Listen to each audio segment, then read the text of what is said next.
Hey, happy spring day. It's March 10th, and snow's still melting off the roof of the greenhouse. It's Newell here with Prey Gardener Greenhouses, and I'm going to show you some stuff I'm pretty excited about right now. If it's March and you're in Canada, it's seeds. So let's take a look at some seeds here. We're going to take a look at how we seed a lot of the stuff. Some's by hand, dropping little seeds onto pots. You'll see that too. But there's the larger numbers of seeds we need to move through. All those seeds, can't drop each one by hand or shake each one into a little cell. So we've got a couple of tricks that speed the process up, so I'll show you what that is. Closer up look. So you can see here the little garden rows that I've made. And can we see the seeds in there? Oh, you can see the little seeds in there. And then you can see these other guys where I've covered up the seeds a little bit already. Basically, you want to bury a seed about as deep as it is large, if that makes sense. So if you kind of judge it that way. So there's some uncovered ones, some covered ones. And I'm going to do up a few more here. And I'll show you some other guys we've got already planted up in a slightly different way.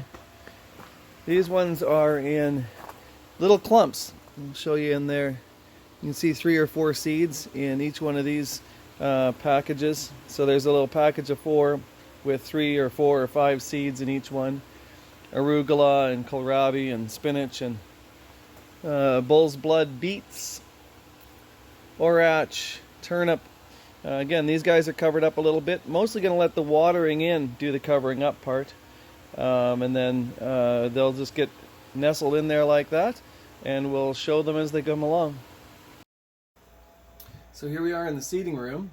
You can see behind me the bench there. It's a couple of shelves actually from the hardware store that someone didn't want in their home after all.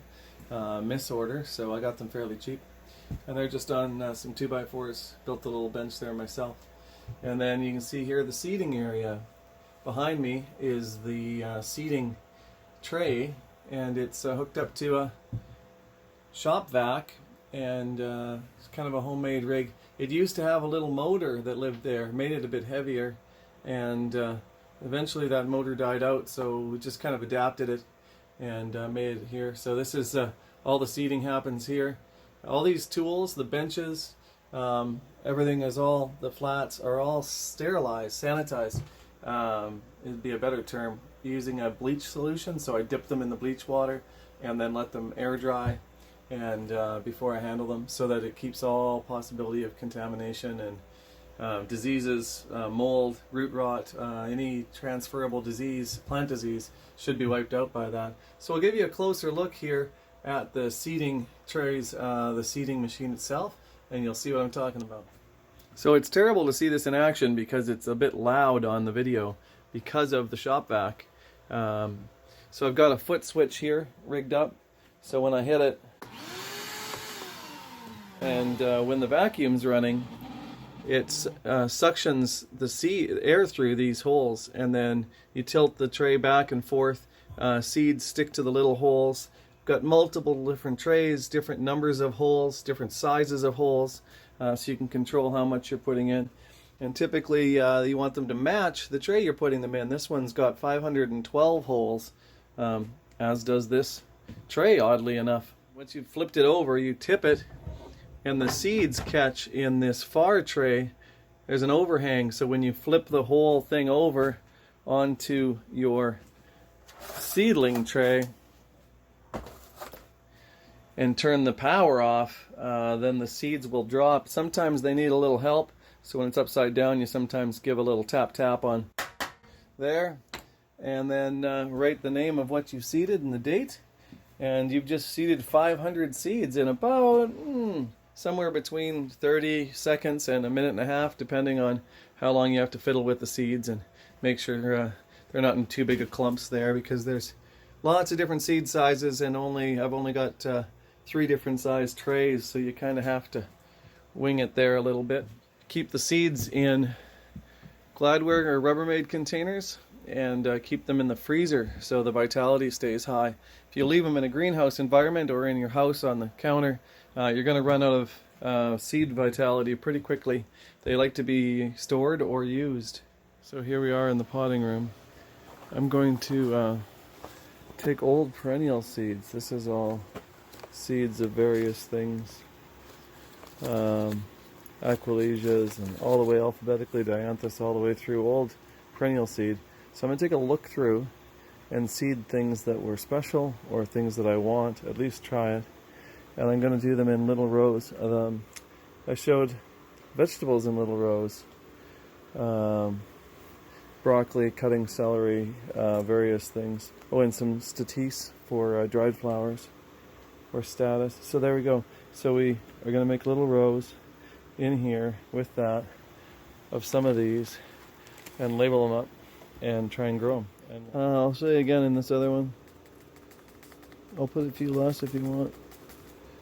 7, 8, 9, 10, 12, 13, 14. A couple more, maybe 20, 20. I'll put 25 in there, give or take.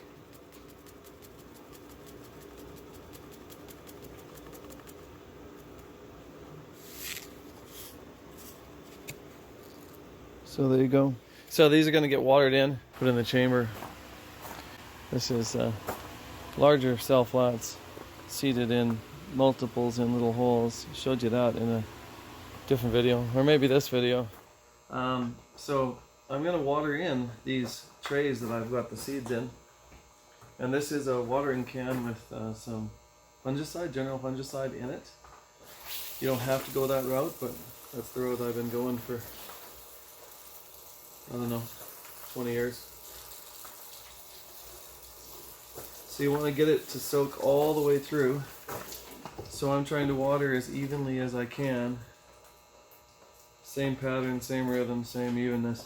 But I don't want things to float. So as soon as the mix or the soil or whatever starts to float, you've got too much water there already, so get out of there. So, whoop, and then let it rest. You want to water it enough times or enough at once that it drips through the bottom. Not to be mistaken for the drips around the sides. It's dripping around the sides right now because I watered it, and water's everywhere. But it's not dripping through. The bench underneath is still dry. And you need to give it time, of course, but I know because it floated so quick and then I know how much water I'm supposed to use. I need more water. But the principle is the same regardless of how much soil you got. Water wants to come out the bottom when you've done it, so you know you've done it.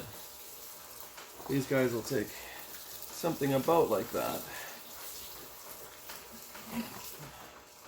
And that's that.